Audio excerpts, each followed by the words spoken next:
May water taxi rin, no? Grabe. Naglayag pa rin, no? Grabe mga kabayan, no? Parang napakadelikado. Lakas ng hangin. Ayan po. Oh, yan yung sakayan dito pag magbiyahe ka sa kabilang bayan. Okay, okay. Yay! Very good. Susunduin ko yung anak ko. Dito kami sa dito. Okay. Patong sa taas. Oh. Picture. Ayan, ganito kadami tao dito umatin. Oh. Ayan, hanggang doon sa kabila. Ako'y pinawisan mga kabayan at nauhaw tayo. Inom tayo tubig dito sa lake. Napakalamig ko ng tubig dito.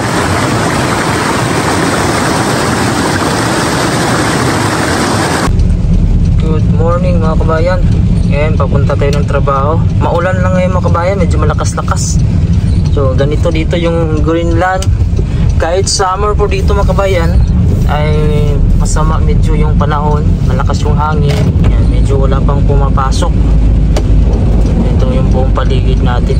Napakasarap sana matulog pa mga kabayan, no?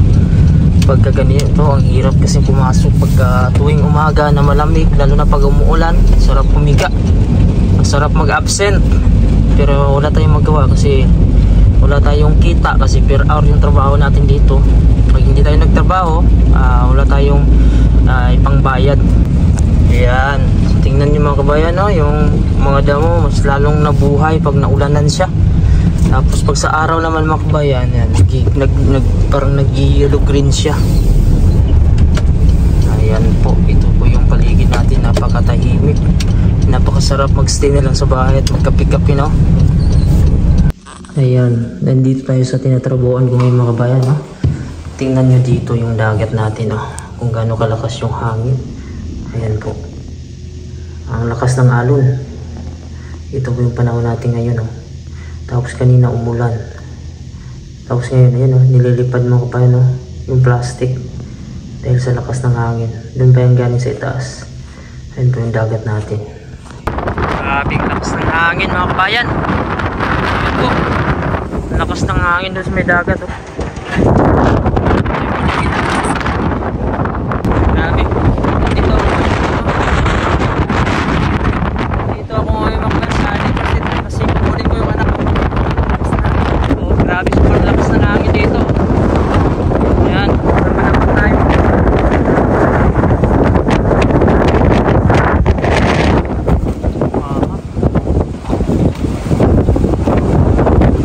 Ayan, punta po tayo dito. Kunin ko yung anak ko.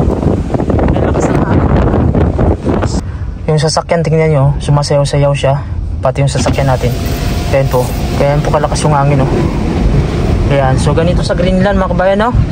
Minsan dito malakas yung hangin, ano, tingnan yung sasakyan, no, parang aandar. Ayan, pero matitibay yung mga bahay dito, hindi lumilipad yung mga bubong. Ayan po, napakalakas ng hangin. Amaya na, magbihis na daw siya, nadala lang na magbihis. So nandito ako mga kabayan kasi sunundo pa sila. Ayan. Amaya, you know how to wear your jacket? Ito po, patong-patong po yung jacket niya. 3 jacket mga kabayan. Ito. Ayan. So isa pa lang yung patong niya. Ito yung pangalawa. Ito yung pangatlo. Ayan, para kasi hindi mabasa sa ulan. Lakas yung hangin sa labas. Ito po yung lagayan ng gamit na dito. Okay, okay. Yay! Very good. Next. Dili na na. Ha? Dili na? Okay. Oh. Shoes. Shoes, boots pala to, boots. Siya lang mga kabayan magpa-practice. Ingigit. And the other one. Ingigit. Ingigit. Ibig sabihin sit down. Itaasan niyo. Ito po yung labas mga kabayan. Lakas po ng hangin. Ayan po. Napakalakas ng hangin kaya sinundo ko sila dito. Quiet, quiet. Okay. Another one. Another one. Ingigit. Go Amaya, go. Okay. Okay, ready. Yung bonnet niya. Okay, Amaya. Ano pa? Ano? Gloves. Yay, pecory. Very good. Okay. Maning kamot kay magdako ka, ikaw na lang sarili nimo. Wala ta sa Pilipinas, nandito tayo sa Europe, kaya kailangan mong matuto. Yan. Go. May mga bata dito mga kabayan, natututo na silang magsuot ng kanilang kuwan lang. Mga gamit, sapatos. Go. Okay, yes. Very good. Nandito kami mga kabayan, no? Susunduin ko yung anak ko. Dito kami sa dito center. Okay na, finish. Bibihis siya. Mga kabayan, dito kami sa labas. Oh. Mayroong water taxi yan? May water taxi rin, oh. Grabe. Naglayag pa rin, oh. Grabe mga kabayan, oh. Parang napakadelikado. Lakas ng hangin. Ayan po. Oh, yan yung sakayan dito pag magbiyahe ka sa kabilang bayan. Water taxi. Yan po. Lakas ng hangin sa labas. Tingnan mo yung alon, oh. Ayan po yung hampas, oh. Wait. Kikinabidyo na ako. Lakas ng hangin dito. Ayun na siya, oh. Tumatalon-talon, oh. Wala, lamig po naman yung tubig. Grabe mga kabayan. Napaka-delikado. Kakatakot. Ayun na siya, oh. Ayun na. Ayan. So, pupunta pa yan sa Nongnok City. Tata daw, father. Mother, what is mother? Anana? Ha? Wait. Ayan. Labas na kami mga kabayan. Hinay lang ha. Lakas ng hangin. Ayan. Sobrang lakas ng hangin. Uy! Okay. Grabe lakas ng hangin.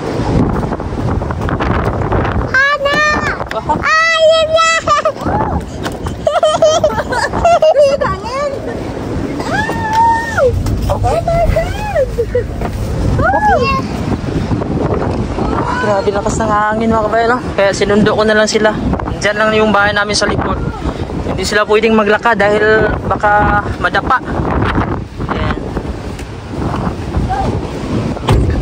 Ayan po, tingnan nyo kung naririnig nyo po yung hangin.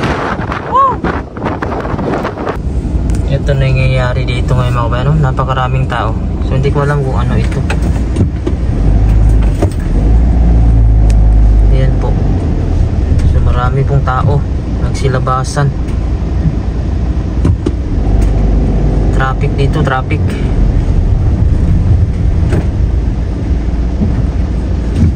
So hindi ko alam ako ba kung may ano na naman dito ngayong program dito. Parang napaka-importante ito kasi maraming tao eh. Maraming nagbibidyo. Tingnan nga natin saglit yan kung ano yan. Daanan muna natin doon mga kabayan, no, kung anong nangyayari doon. Bakit maraming tao. Ito mga kabayan, no, maraming tao dito. Hindi ko alam kung ano ito. Wala akong idea. Bigla lang dumami tao dito sa kilid. Ayan po. Parang graduation ata to. Ayan, parang graduation siya. Ayan po. Ayan, graduate sila mga kabayan. Ayan po dito mga tao dito. Napakaraming tao. Ayan, ayan dito. Patong sila sa taas, oh. Picture. Ayan, ganito kadami tao dito, Martin, oh. Ayan, hanggang doon sa kabila. Parang graduation mga kabayan, parang mga seaman eh. Yung uniform nila, oh. O mga stewardess ba yan? Dinaanan ko lang kung ano yung nangyayari. Parang mga estudyante mga kabayan kasi may uniform sila. So hiningal tayo. Magkwento lang ako mga kabayan about din dito sa pagiging OFW ko.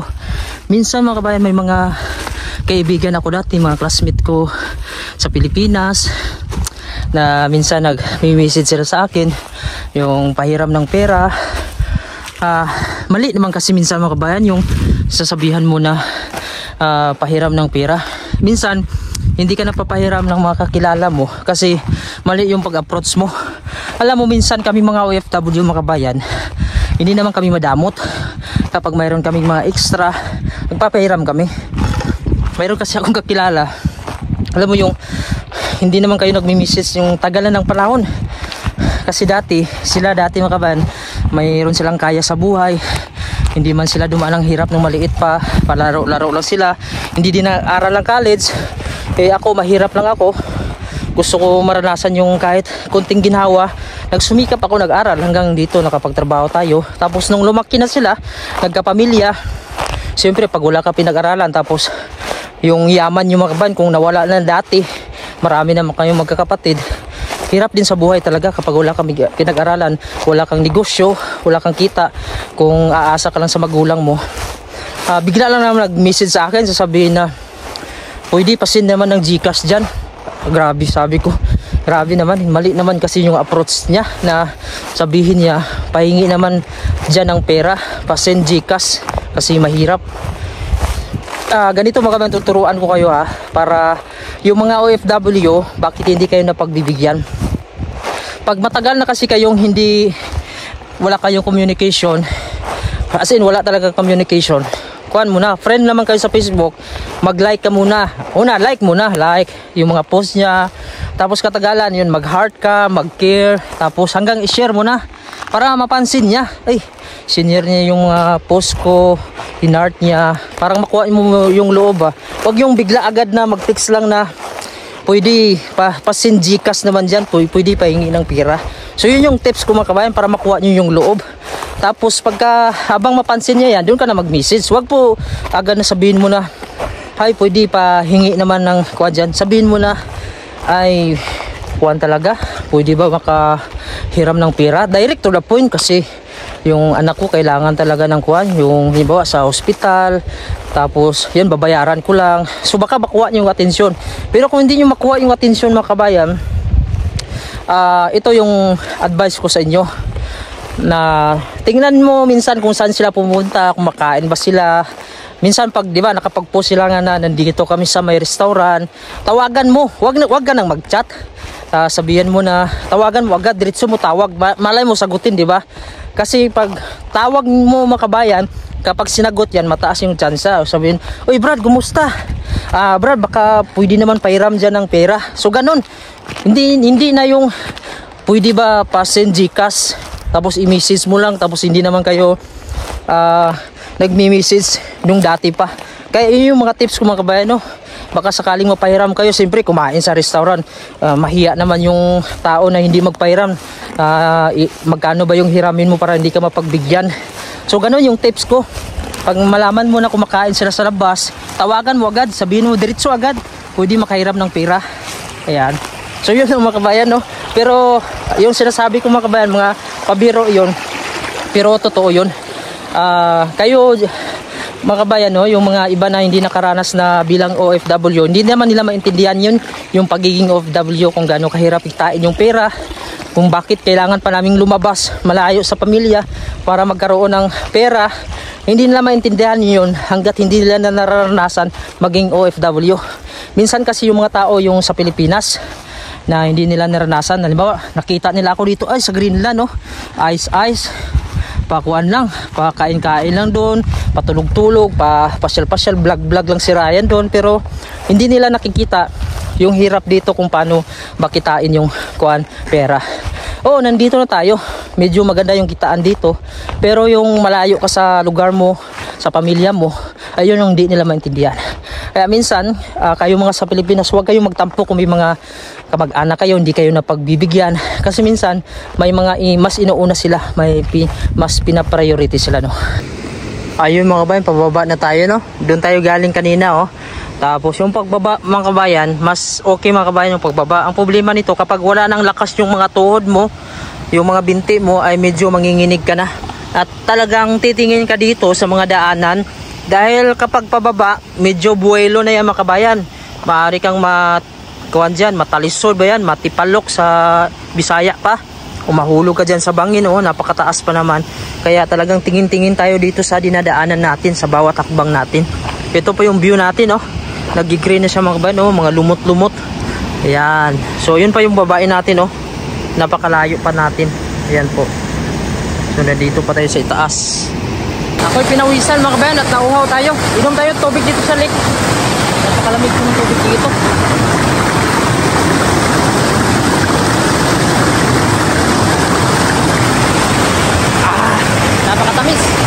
hindi ako naniniwala mga kabayan yung mga iba na sinasabi nila dahil mahirap lang tayo, hindi nakapag-aral. Nandyan na mga kabayan yung hindi ka napag-aral dahil walang pera. Ngayon kasi mga kabayan, marami namang pwedeng pag-aralan ngayon. Yung gusto ka mag-working student, kukuha ka ng mga short course, may mga TESDA ngayon, libre na. So yan mga kabayan, isa lang din yan sa mga rason ng iba kasi gusto nila diba yung kada galaw pera talaga. Kapag hindi ka kasi nasanay sa hirap, hindi ka matuto mga kabayan kung paano mo pagtiyagaan yung mga bagay. Yung iba naman nagsasabi na yung edukasyon daw hindi naman daw paraan para maging asenso ka sa buhay, magkaroon ka ng mga bagay na wala sa'yo. Ako mga kabayan, kung hindi ako nag-aral, sigurado mga kabayan, nandun ako sa bundok namin nagtatanim. Ano naman gagawin ko kung wala akong pinag-aralan? Diba? Matuto ba ako mag-wiring ng mga electric kung hindi ako nag-aral? Ano naman gagawin ko? Wala namang ipamana yung pamilya ko sa akin, yung papa ko na farm lang ang ipamana niya. Okay lang yung farm namin kung may mga tanim na dyan na maraming niyog, hektarya, kahit hindi na ako mag-aral. Ayan, sigurado okay yun kung malawak, mga 10 hectares yung niyugan yun. Siguradong mabubuhay ka na yan. Paano, 1 hektarya lang yung lupain namin, ano mang itatanim namin dyan. So, ayan ang sinasabi ko. Yung kahirapan, hindi naman hadlang. Hindi naman sinasabi na yung pag-aaral talagang aasenso ka. Ibig sabihin nun, mayroon kang opportunity na mabago yung buhay mo. Halimbawa, mag-aral ka kahit short course lang, 6 months, mayroon nga ang 1 month, tapos mag-experience ka dyan sa mga mall, restaurant, kung ano man yung pinag-aralan mo. Mag-abroad ka mga kabayan, sa Saudi napakabilis na mag-abroad. Mag-ipon ka, tapos kung gusto ka mag-upgrade, makapag-upgrade ka naman sa Saudi or may experience ka na, mag-apply ka sa mga Europe country na medyo malaki-laki yung sahod. Kaya yung mga kabayan, tiyaga lang talaga yung puhunan nyo dyan at huwag kayong magmadali. Pero kung hindi naman ibibigay talaga sa iyo yung opportunity, ay okay lang yan. Tanggapin mo na lang mga kabayan. Kung ganun talaga, kasi minsan sa buhay, hindi lahat ay makakamit natin. Pero mas malaki yung opportunity kapag magtiyaga tayo. Habang tayo naglalakad mga kabayan, puro yung naririnig natin ilog. Tapos yung madadaanan natin, puro mga bato. May nag-green. Napaka-relax, wala kang maririnig talaga dito na sigawan. Kaya bala ko mga kabayan na mag-camping kami dito ng pamilya ko kapag wala na ditong snow. Kasi medyo malamig-lamig pa rin to pag may snow. Yung maganda yung panahon. Pero dito lang banda sa ibaba. Yan, sa gilid lang po ng dagat. Medyo malapit lang siya mga kabayan. Kung in case mga kabayan, emergency, makauwi tayo agad.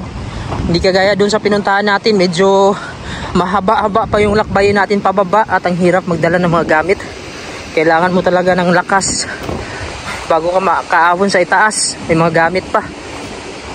Ayan po, yung mga damo dito, yung malago na siya. Tataas pa yung mga kabayan dahil kaumpisa pa lang ng summer dito. Mga kabayan, salamat po sa pagsama sa akin dito sa ating adventure. At naka-relax din ako mga kabayan, medyo na kuhan din yung katawan ko, na stretch din dahil medyo mataas-taas yung nilakbay natin. Salamat po sa laging panonood ninyo. Ako mga kabayan, gumagawa talaga ako palagi ng content para mai-upload ko sa YouTube. Gusto ko nga araw-araw, pero minsan dahil nga mayroon na akong anak mga kabayan sa bahay, may magagawain pa. Minsan inaantok na ako pagka gabi na, hindi ko na i-edit yung video na ina-upload natin. Kaya minsan alternate na lang ako maka-upload. Pag ganito mga kabayan, rest day, nakaka-upload ako ng araw-araw. Pag may video na ako na nagawa, hindi ko na kailangang i-edit, ayan po na-upload natin. Naalala ko pa dati mga kabayan, yung bago pa lang ako, kukunti lang yung views ko hanggang yung nag-trending tayo, yung sa Kakurtok, South Greenland. Doon talaga ako nag-trending, yung nakilala nila kung ano ba yung lugar ng Greenland. Kasi itong Greenland mga kabayan, kakaiba siya na lugar, wala siyang kahoy. Hindi kagaya sa ibang lugar na may mga snow naman pero may kahoy. Dito kasi kahit summer may mga yelo. Tapos wala talagang kuan dito, kalsada. Ito lang po yung kaibahan dito sa Greenland. Walang kalsada na nagdudugtong sa iba't ibang lugar, bagahagi. Tapos yung Greenland kasi hindi pa sa country, kaya medyo hindi sa kilala sa pangalan. Kilala sa pangalan pero hindi na alam kung ano yung klase yung lugar. Kaya nung nakarating ako dito ng Greenland, kaya naisipan ko na mag-vlog. Kaya marami tayong mga kababayan sa inyo. Salamat po sa mga viewers na parang liwanagan sila kung ano ba yung itsura ng Greenland. pag ganito mga kabayan, umaalis ako, nagpapaalam ako kay Mrs. na aalis ako, pwede ako gumawa ng content sa labas. Mapayag naman siya. Ako lang mga kabayan, ayaw kong tumagal talaga. Kasi nga siyempre may mga anak na ako doon sa bahay nag-aantay. Yung bunso ko kasi panay hanap sa akin kung saan ako. Halos hindi na mawalay sa tabi ko. Pag pumupunta ako ng trabaho, patagal ako umuwi. Yan nahanap sa akin. Kaya ako pag naalis ako ng bahay, nandito lang ako gumagawa ng content. Tapos uwi na ng bahay diretso. So, wala na akong mga kaibigan dito na pinupuntahan. Wala akong pinapasyalan na iba. Kaya yung buhay ko dito, vlog, trabaho, bahay, yan, pamilya. Ito lang po yung focus ko sa buhay. So maganda yung ganun mga kabayan, no? Wala tayong mga iniisip na iba. Kasi dapat ang priority natin yung pamilya talaga. Mahalin natin yung sarili nating pamilya. Dahil sila lang naman yung makakatulong sa atin mga kabayan sa panahon ng kahirapan. Kasi yung mga barkada mga kabayan, hindi naman lahat yan makakatulong sa'yo. Iiwan ka din ng barkada mo kapag panahon ng kagipitan. So iilan lang siguro yung mas makakasiguro ka. Pero halos lahat mga kabayan sa barkada ay hindi talaga yan tutulong sa'yo sa panahon ng kagipitan. Swerte na lang kung may talagang totoong kaibigan ka. Ayan, napakaswerte mo sa mundo. Ang importante talaga, unahin natin yung pamilya natin. Ayan, napakaganda ng ilog mga kabayan, no? Ang linaw hanggang doon sa itaas. Tingnan nyo, oh. Napakasarap maligo dito. Napaka-presko at tahimik. Ayan po. So dito po tayo dadaan. Punta po tayo doon sa kabila. Yan, okay. Ayan, so napakalinis dito at tirik na tirik yung araw. Alas 9 na po ng gabi dito. Ang ganda ng tubig mga kabayan, no? Pakinggan nyo yung tunog ng tubig, napaka-relax. Ayan po. Yun. Hanggang dito po, pababa. Ayan. Ayan po mga kabayan, no? Maraming mga bula-bula dito. Mula dito mga kabayan, ayan. So mayroon po siyang mga bilog-bilog dito. Sabi nila mga kabayan, radar daw. So hindi ko alam mga kabayan, hindi ako kabisado. Sabi naman nila signal daw. Baka nga siguro radar to. Yan, mga pag-intercept siguro mga kabayan, no?